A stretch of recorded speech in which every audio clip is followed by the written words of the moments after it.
Hello, I'm Ben and you're watching The PhD Parent.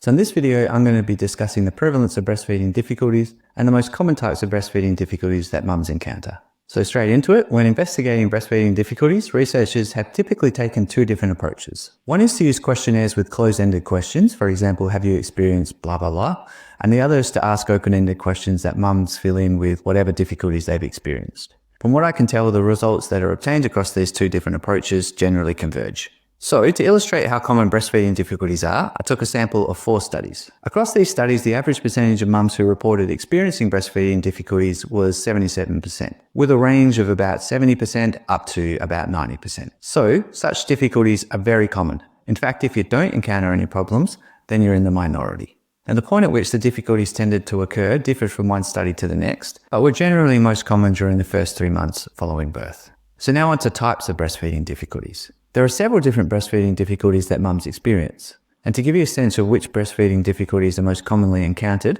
I looked at data from 8 studies. While there was overlap in terms of the types of breastfeeding difficulties assessed in each study, some studies included difficulties that were not included in others. And so what I ended up doing was only looking at breastfeeding difficulties assessed across more than one study. So in the following table, you'll see each type of breastfeeding difficulty, the average percentage of mums who reported experiencing that difficulty across the studies reviewed, the number of participants this average is based upon, and the range of percentage of mums reporting each difficulty across studies. So as you can see, across the studies, there's considerable variability in terms of the percentage of mums reporting experiencing each type of breastfeeding difficulty. Now there'll be a bunch of different reasons for this, but at least one reason for this variability is that it will reflect, in part, the point at which breastfeeding difficulties were assessed. For example, Binns and Scott found that sore nipples were commonly reported in the first week of breastfeeding, but were reported far less often in later weeks. So if one study were to assess the prevalence of sore nipples when mums were just starting to breastfeed, and a different study did the same but carried out their assessment several weeks into breastfeeding, then these two studies will likely end up with very different estimates of the prevalence of sore nipples during breastfeeding, with this simply reflecting the point at which assessment was undertaken. Nevertheless, the findings suggest that the two most common breastfeeding difficulties mums experience are their baby not being satisfied after breastfeeding and perceived or actual insufficient milk supply.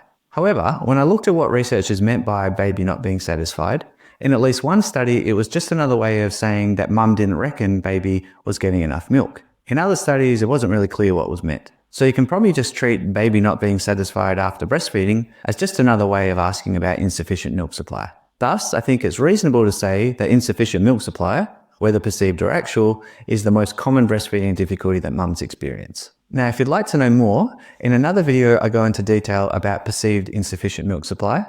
I also have a video in which I review research about actual insufficient milk supply, and I have a video in which I look at the research that's examined what you can do if actual insufficient milk supply is a problem.